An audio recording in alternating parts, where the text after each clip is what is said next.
My God. Syphon filter. Yes, it's quite remarkable.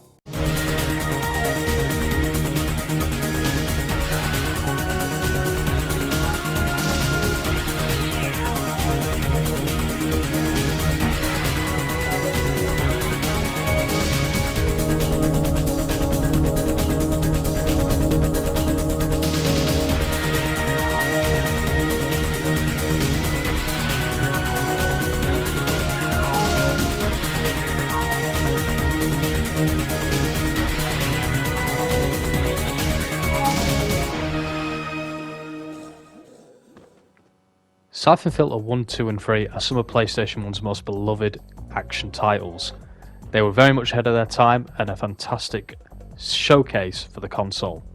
Now there are many videos that detail this excellent series and how it's kind of been underrated over the years, but I'm going for something a bit different that's not quite been on YouTube before. I'm taking on the gargantuan effort to rank all of the missions involved and included in the Syphon Filter PS1 collection. In total there are 60 missions, and we're also going to rank all 60 of them right here. 2 of the levels are going to be spliced together because it's a very short sequence together back to back. But when we get to there, we'll bring that up at the time. But please, make yourself a beverage of your kind and join Recall Gaming as we rank all 60 of these missions. Thanks, Lawrence. I'll be in here if you need anything.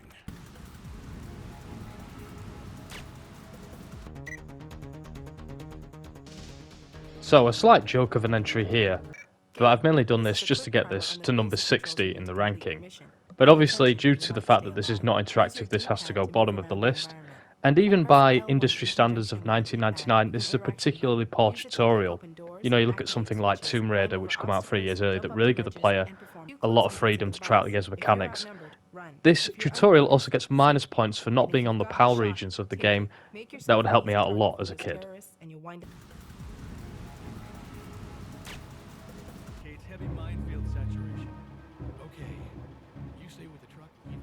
I don't think it's a particular shock that a level from Syphon Filter 3 finds itself bottom of this list.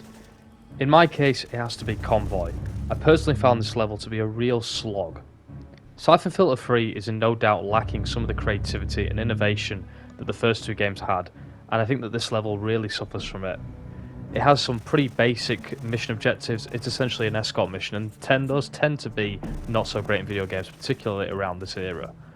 But the whole minus points for this section has got to be the end sequence where my partner Ellis just couldn't stop dying, and dying, and dying, and then some more dying.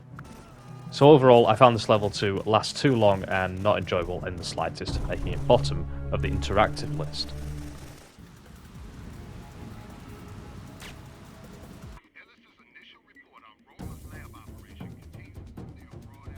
The Tomb Raider influence is strong in this level, as the player is given control of Leon Zing, who's looking very Lara Croft in a setting that looks very similar to those opening Peru levels.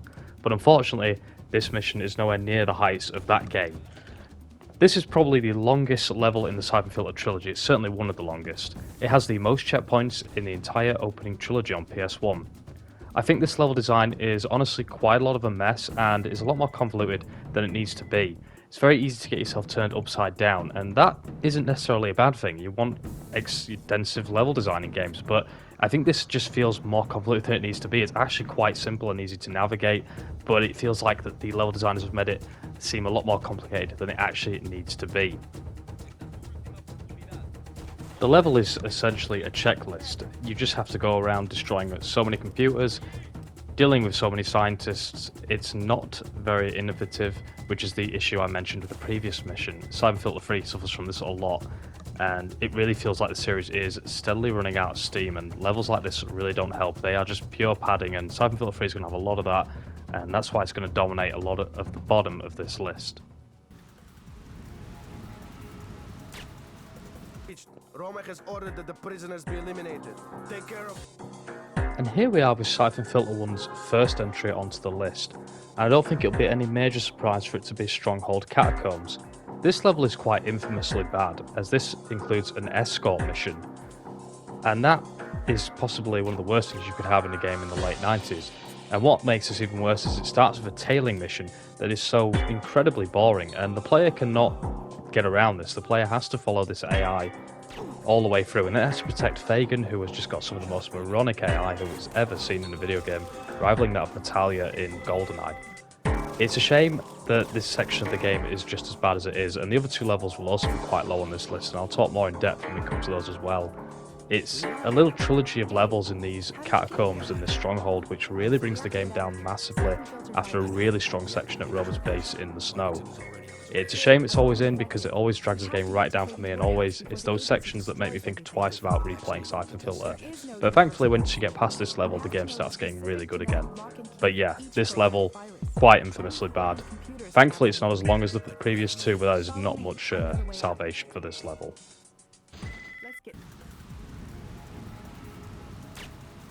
Everywhere. Rover and Fagin must have been working on something big. And here we are with the previous said level, the Stronghold lower levels. It's kind of hard to talk about this mission because it's basically a repeat of the previous mission that has yet to appear on this ranking video. The level tasks the player with finding scientists and injecting Syphon Filter victims with a supposed vaccine.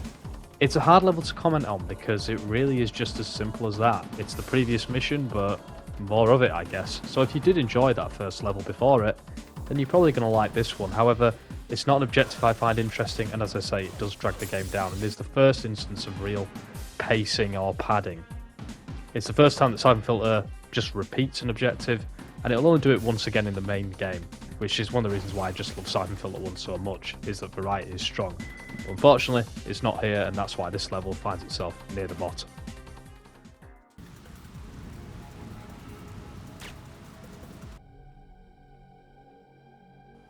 And in number 55, Syphon Filter 2 finds itself finally onto the list. And that might be quite a shock as Syphon Filter 2 is a highly revered game, but this level, Mackenzie Air Base interior, is not one that I enjoy very much at all. This level does make it clear that mandatory stealth is going to be much more implemented than it was in the first game. And while I enjoy stealth, with Metal Gear Solid being one of my favourite series, and stealth levels in this game and this series are going to be quite high on this list, this one is not stealth that I enjoy. This one feels very trial and error, this level in particular, and I think you have to accept that you are most likely going to fail quite a bit here. There are some positives. The music is absolutely phenomenal and will be reused later in stealth sections that are better than this one. And it really helps to the feeling that Leon Zing is very powerless here and is on the edge and everything is against her. It's great and it adds to that oppressive atmosphere. Again, it's a word I'm going to use a lot in this video series, but particularly here it's brilliant. But I just wish the level didn't rely so much on trial and error. Thankfully playing this on PS5 with the rewind feature makes the level quite a lot more bearable than it would have done on the original hardware.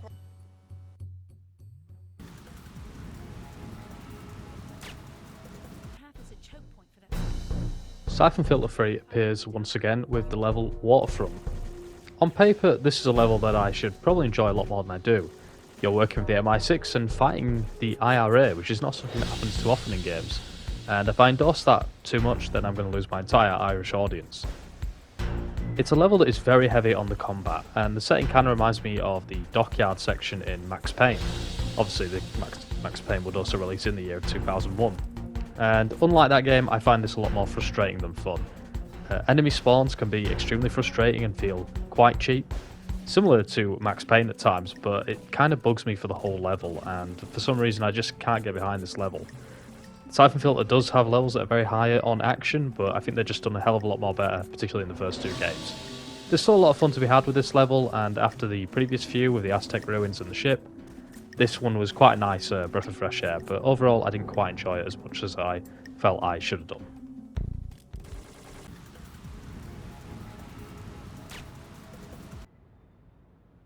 I'm almost there. How much time do I have left to plant these explosives?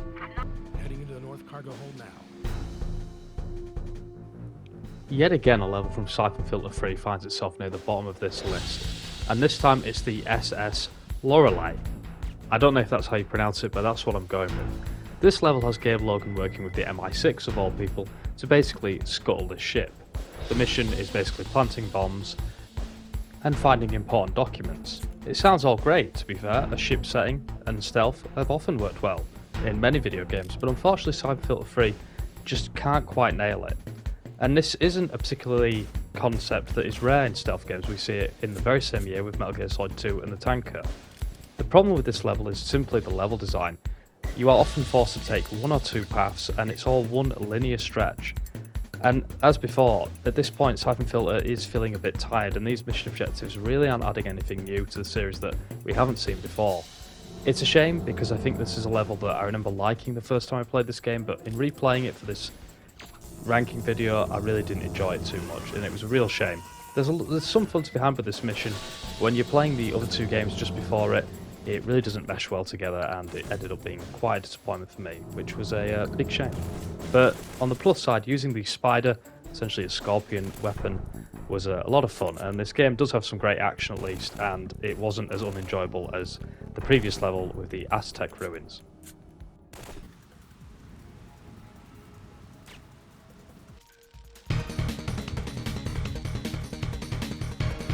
Tunnel Blackout as a level is actually on paper a really good idea. It tasks Gabe Logan with navigating these tunnels that have lost all power and therefore are in complete darkness, also with some climbing elements that would make Nathan Drake a bit jealous. But despite it being good on paper, I think this level does drag out its set piece value a bit too long. Just one side note, it is very beneficial to be stealthy in this level, hence why you should be using the night vision goggle, or night vision sniper rifle rather, and that will help you have the most enjoyable experience of this level. If you get spotted, it can be quite frustrating. It's certainly a level where the rewind feature again will be quite invaluable for the player if they're playing this on PlayStation 4 or PlayStation 5. On the original hardware it could be a bit of a drag due to checkpoints not being that frequent. The torch is also invaluable, and as I say, it's an interesting level, and much like Syphon Filter 1's main strength, it's got plenty of variety, but I think this level just goes on a little bit too long to be that enjoyable.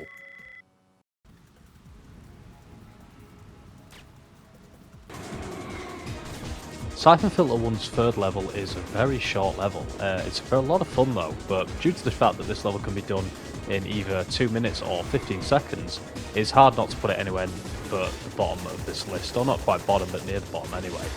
It features set pieces that would probably make Nathan Drake jealous once again, and you have to dodge trains coming on opposite directions while trying to take out Mara Oromov. It's pure white knuckle action. It's hard to say too much on it due to the fact that it is so short. You can either follow Mara Oromov for quite some time before you finally get with a headshot, or you can do this level in literally about 10 seconds before the briefing's just finished, and that's quite a lot of fun. You can really challenge yourself and see how quick you can do it, so that makes this level a lot of fun, but due to the fact that it's so short, it is near the bottom. As soon as the charges are set, pull your men back to the other side of the bridge. In number 50 we have I-70 Mountain from Syphon Filter 2, and this is a level that I just really want to love, but no matter how many times I try and play it, I just can't get quite into it.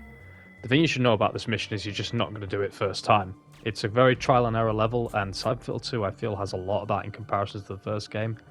It's a great little setup with you having to defuse bombs and do it in a very specific order, but sometimes figuring out that said order can be more frustrating than it's probably worth.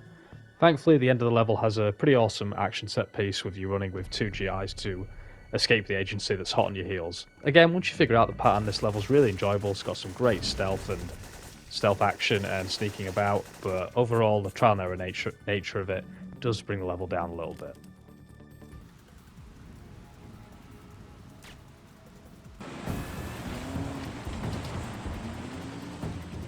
In position 49 we have another level from Syphon Filter 3, but I don't really hate this level, it just is a bit short, similar to the subway chase. This mission is going to take you even less than 5 minutes most likely. The other problem this level really has is that it is just kind of a complete copy of Syphon Filter 2's end boss fight, and it just kind of takes away some of the originality of this level. And it's a shame because this has got a very original setting being on the back of this plane. You've got lots of vehicles all strapped up, and it'll be reminiscent again of something from Uncharted 3. The fight with Roma is simple enough. Much like Syphon Filter 2, you simply fire a shotgun at him to get him out of the plane, although unlike Syphon Filter 2 it's not into helicopter rotor blades, so it's not quite as thrilling a conclusion.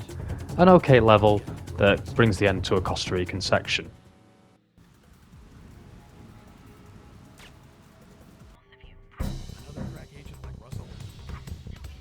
We're once again keeping with the theme of short but sweet levels, and with Doc's final assault you're once again looking at a 5 to 6 minute stretch of gameplay in Syphon Filter 3. This is the follow-up to the waterfront level, but I much prefer this one probably due to the fact that it is quite a bit shorter and doesn't outstay its welcome. This mission tasks you with destroying the final truck, but at least has a little interesting twist with the MI6 agent you're working for, who does turn out to betray you and tries to stop you, and he actually caught me off guard with a cheeky headshot on me, which added to the level's suspense and made it a bit more fun and raised it above a generic level that it could have been. It doesn't feel too much like padding due to the fact that it is so short. Not much to say on this level, it's enjoyable, but just a bit too short to be higher up on the list.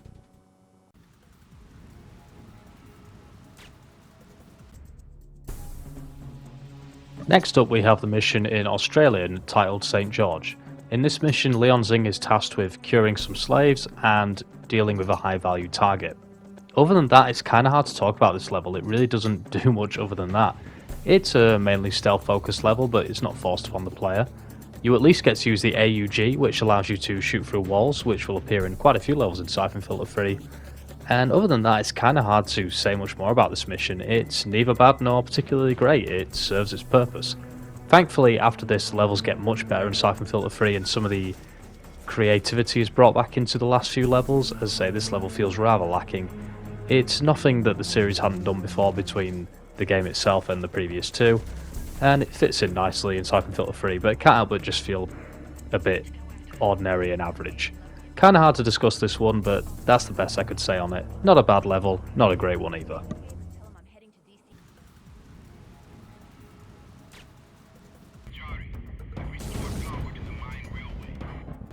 Pugari Complex is a mission that lets the player control Lawrence Mujari. It is the second level to do so, and thus makes it one of the only times you don't play as Leon Zing or Gabe Logan. This level is quite a fun one, but it is, as I say, it's the second one of a setting, and I don't think it's quite as good as the first level that comes before it. It does have some interesting set pieces, and other than that, it is just kind of standard Syphon Filter action. It's an interesting setting, being in South Africa, and this set in the 80s, which makes it quite a politically charged level as well. As I say, it's another level like the one before that really doesn't do anything wrong, but it doesn't do too much right either. The ending that is quite a downer of an ending is quite dark for Syphon Filter that usually isn't seen in these games, so that kind of stood out. And other than that though, it was kind of hard to differentiate this level between many of the others in Syphon Filter 3, which earns it quite a low ranking on this list.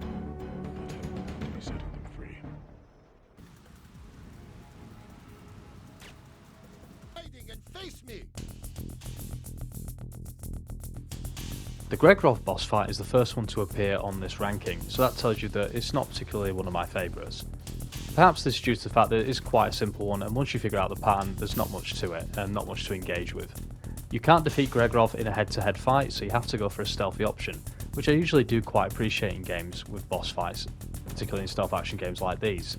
But as you say, it's a mission you can do in about 2 minutes, so there's not much to it. Hard to say much more other than that. It's a fun little fight, but it's a shame that the great section in Moscow comes to an ending which isn't so great. I think it deserved a little bit better than what we got here. Still, not the worst thing.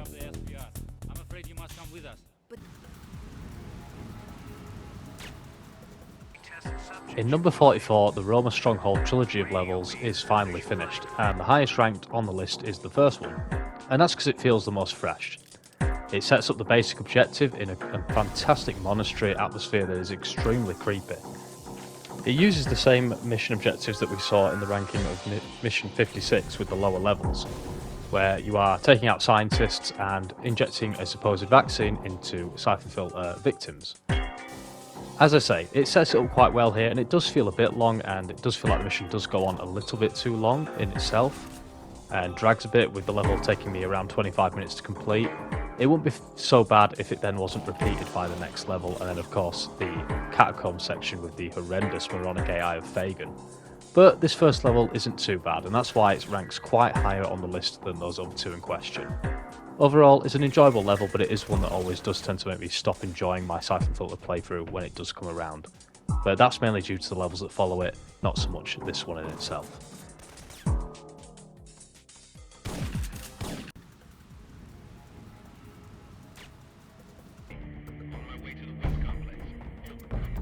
Pugari Gold Mine is the first part of 2 levels which are set in South Africa in 1984, and, as previously mentioned in the Pugari complex, you do not control Gabe Logan or Leon Zing, which made it quite unique. although functionally it doesn't make any difference to gameplay. The thing that really stands out for this level is probably this opening that you're seeing here, where the player has quite a lot of freedom to decide where to land. And other than that, this level is kind of standard Syphon filter free fare. But I think that the addition of where the player can sort of start was something that I can't really remember appearing in any other mission, so that alone just gives it some extra brownie points and probably bumps it up higher on the list than it probably would have been. Other than that, the level is just standard Syphon filter fare as previously mentioned. It's a fun level, but that opening is kind of the most memorable thing about it. You can have quite a bit of fun with this one, but it's not going to blow you away either.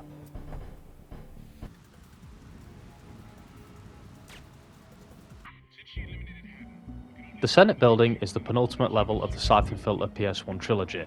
Gabe Logan, fresh off his hearing, has to have a one-on-one showdown with Mara Ormov one last time, and where it all started, in the DC subway. While we're not quite there yet, we're in the Senate building and we have to stop bombs from going off and free federal agents. We've also got the CDC bomb squad back with us, all to tie it all nicely in a circle. This level is quite good. It's a good fun action one, but the thing that kind of helps it is it's got a unique setting being in the Senate building itself. The enemies have some interesting design, and it all feels like it's all coming to a head and all-out war is about to brew, much like the opening level of Syphon Filter 1. And that's this level's main strength, how it feels like it's tying the whole little trilogy together in one neat package. Of course, the level objectives aren't particularly anything new, and the layout's not that spectacular, it's just a bit different variety to look at. It's probably the weakest of the last few levels of Syphon Filter 3, but it's a pretty good one, and leads in well to the final level where you finally have your showdown with Mara Ormov. Again.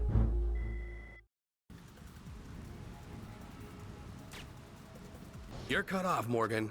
It's just you and me. Give yourself up, Logan. Stevens wants you to come in. He wants to sit down and discuss things with you and Leon Zing. I know what Stevens wants. You had her and you lost her. You always were second-rate, Morgan. In number 41 we have our second boss fight to appear on the list, and it's once again from Syphon Filter 2. This time it's the Morgan boss fight. I ranked this one quite a bit higher than the Gregorov one, and this level is a lot of fun and has some great variety. It tasks you with mainly having to stay away from Morgan for the first part, as you and Teresa have to destroy all the bombs in the area before you can finally take him on one-on-one. Morgan is quite a formidable foe due to the fact that he's packing a grenade launcher, and Gabe isn't very good with explosives, like most people, in fairness to him, but for a video game protagonist he is pretty weak to him, so it makes it a real serious threat. I've noticed when playing this that defusing the bombs or having to protect Teresa to defuse the bombs before you can attack the boss is very reminiscent of what would come in Metal Gear Solid 2 with the Batman boss fight. I wonder if there was any inspiration there. When you finally have to take down Morgan, it's extremely difficult due to the fact that you have to pretty much get a headshot on him due to the fact he has flat jacket. The worst thing for this, however, is that he's got a grenade launcher, as said. It's a very skillful moment in the game that really pushed me to my limits, and I have to admit that I died quite a lot of this boss fight, just at this end sequence trying to get this headshot. When you finally get it, you do feel very rewarded, as it's a tough fight. It's a good little level, and I really enjoyed this boss fight, a hell of a lot more than I enjoyed the Gregorov one. That's right. Right. The NSA has shut down the entire exposition center. They're using regular army to box the place up. The Farcom Expo level in Syphon Filter 2 challenges us with a familiar location that we explored in the first game. In this level though, Gabe Logan looks a little bit different. Instead of wearing a stylish suit, he's wearing a stylish, almost ninja outfit. It's actually a very good level to play this one because the Farcom Expo Center from the first game was one of the best locations in it, and you get to see it from a unique setting. It's easy to see why the devs probably did this. They knew it was a strong level and an easy one to revisit. It obviously would have saved on resources as well, as the map is pretty much unchanged for the most part. There's just new US government boxes there to stop you going to areas that are not needed. The main interesting thing with this level is definitely the variety of enemies. While you've got agency goons in here that you are free to simply shoot at, you do have army GIs that you mustn't cause to harm, so you have to use new weapons like the crossbow and the taser to deal with them, which adds a bit of variety, as sometimes you don't know what enemy you're going to come up against, so you need to make sure that you're equipped accordingly. The main sort of draw of this level that's different, however, is the vents. Syphon Filter 2 has quite a few times where you have to use vents to manoeuvre around, and this level probably uses it the best in what I believe is the first time they're used. There's a great sequence where the enemies are throwing plenty of grenades in, you have to time your movements correctly. And while they'll appear again in the Agency Biolab, I don't think they're quite as good as they are here. It's a great level, this one. It ranks probably pretty low given all the praise I'm giving it, but I think that's mainly due to the fact that you have already been to this location, and despite it being pretty good here, it was just a hell of a lot better in Syphon Filter 1, and obviously felt more fresh. It's interesting to see it at night time though, and it all shut down, which adds a little bit of a cachet to the level.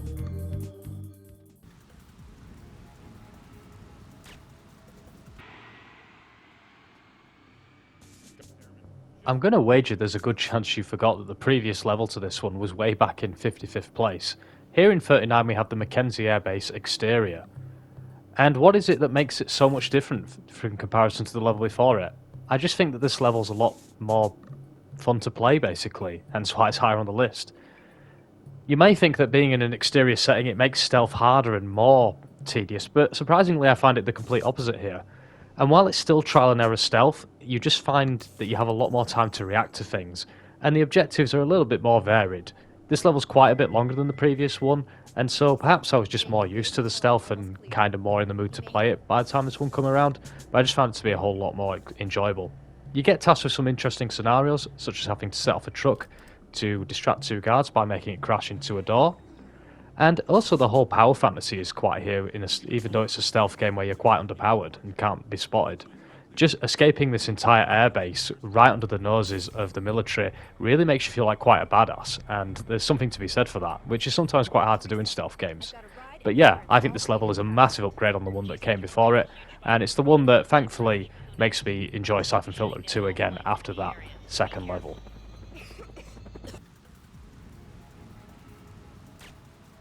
I'm here. I'm alright. Oh my god, Gabe. I thought you'd been killed.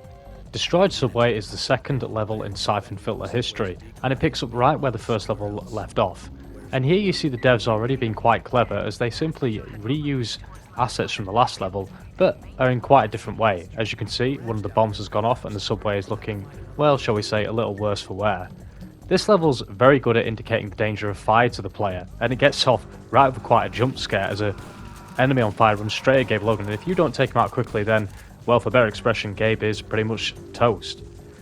It also forces the player to have to use the flashlight, so already in the series they're getting you to get used to mechanics that are going to be important later, and it just shows how clever these games can be and how much they respect the player intelligence and make sure they're taking things on board. If you don't use the flashlight, you aren't going to finish this level. The only thing that goes against this level is it's quite short, and the first level is so memorable, the second one can kind of fade away. It gets followed up by a very intense third mission, the subway chase that we've already seen before, rounding things off in the Washington Park. So the second level can kind of fade away a bit into the memory, as it doesn't really stand out like the other three do. I do think it's better than the subway chase though, as there's just a little bit more going on to it, and there's that many new mechanics to get introduced. It's a real standout level for making sure the player is paying attention. This is a good level and one I've got fond memories of.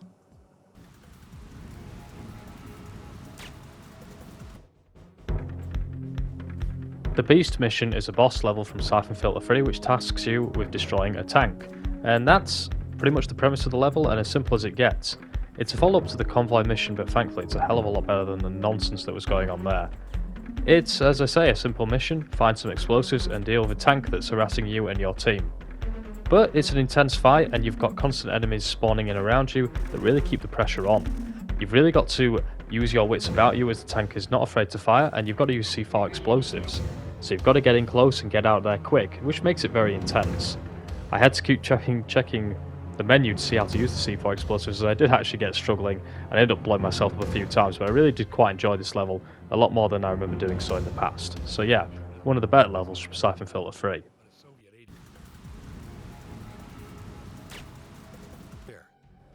I get the feeling that I'm going to catch a bit of flack for putting this level not like in the top 10 of this list. Agency Biolab is a mission that has Gabe Logan striking at the heart of the agency. He's managed to disguise himself as a scientist, and his main goal is to get Leon Zing a vaccine for the Syphon Filter virus. However, there's plenty of objectives here, and it's quite a gargantuan mission. It's an epic level, in fact.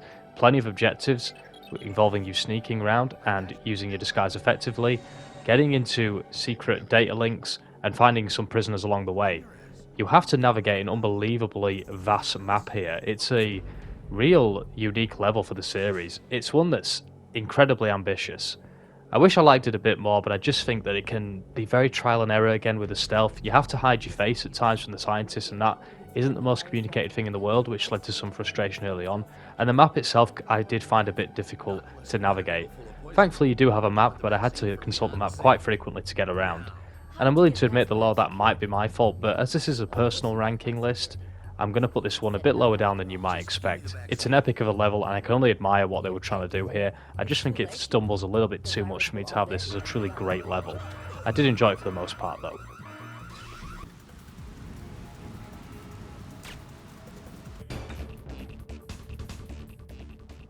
I hope you are ready for action right at the start of this level, otherwise you're going to be mincemeat.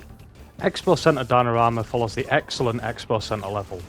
And while that level is a bit of a slow burn, mainly focusing on stealth with a little bit of action towards the end, this one lets all that energy out into a big action set piece. It's a short level which tasks the player with saving Fagin from Mara Aramov, a perpetual villain for Gabe Logan. The cool and most stylish thing of this level is the fact that Gabe drops through glass like the absolute badass that he is. Other than that, it's a very short level which is just mainly shooting. The interesting thing is disarming Mara Aramov, where you have to choose to either shoot her in the hand or tase her enough not to kill her but to just stop her from killing Fagin. A fun little level that's not too long.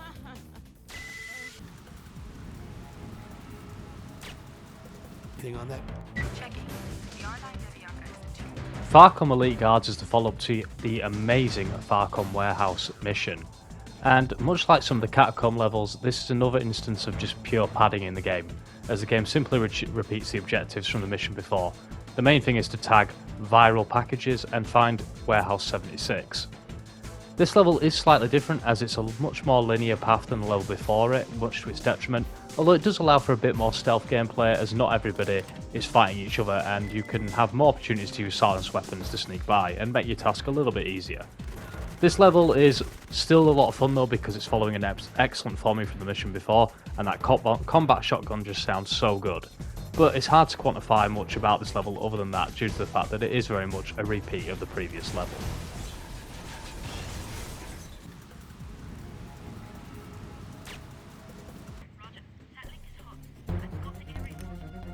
Australian Outback is a level that is a lot of fun due to the fact that you once again get to use the wall hacking AUG, probably one of the best features in Syphon Filter 3. This level tasks Leon Zing with finding a communication dish to sabotage, finding evidence of a genocide and using photos to prove it, and then taking out top terrorists. It takes a little bit of a turn with you having to escort a previous enemy who has now decided to at least turn foe for the time being to help you find a more mass-produced vaccine. It's a fun little level and the objectives are simple enough, but the level design is quite unique, being in this big open area full of tents. It kind of makes the level that follows this, the St. George Australia level, a bit more weaker in comparison. This one though is actually a lot of fun. It's a short fun level and there's not much more to say on it other than that.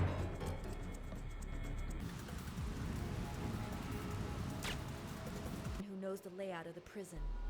Okay, he's yours. Algier prison break-in may just take the top spot for oppressive atmospheres, and all these levels tend to be with Leon Zing. Here she breaks into a gulag deep in the height of Siberia to find Gregorov. I do find it quite funny that this level does give you an hour time limit, considering I did the level in about 16 minutes, but it does kind of help add that bit of tension and a bit of urgency to the player, as on your first time through you might not be too sure how long this level is going to take and you might think you're in for quite a difficult time. The level is simple enough with simply figuring out how to get to Gregorov and helping any women prisoners on the way who are being abused by the captors. It has some interesting set pieces where you have to think quick on your feet, as the game will quickly throw enemies at you in a direction you're not expecting, and it has an interesting little game at the end where you have to work out how to get past a gate, which for some reason gives me some Mission Impossible Ghost Protocol vibes. But yeah, this is a fun level and a deserving high place for a stealth level on this list.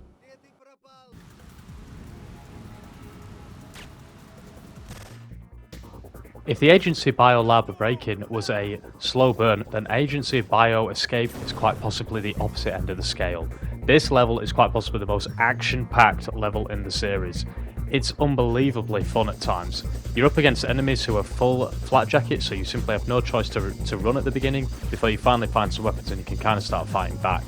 This level's got pretty much everything that a modern Call of Duty from Call of Duty 4 onwards would absolutely love in terms of set-piece action. It's got an awesome little nod to Syphon Filter 1 with Gerdu's body all burnt out from your previous encounter in the last game, and not to mention that awesome moment that kind of feels a bit diehard when you have to make a leap of faith in the vents to avoid being, well, caught in a van trap. It's something that John McClane would definitely tip his hat to. And it ends in quite an awesome set piece where you're going to have to make sure you need a lot of grenade launcher ammo to get through it. I think just due to the fact that it is such a straight railroad of a level is probably why it ranks a bit lower than you're expecting. It is really a level I do really enjoy. It's just a bit too linear for me, so the first time through on this one is going to be the only best one. Afterwards it's kind of redundant as it's always the same each time. And while that's true, most linear games, this one isn't particularly linear. You have to take the set path or things are not going to go well for you. But yeah, it's a fun level, and make sure you don't destroy the elevator to get out of there like I did and leave yourself trapped in the labs.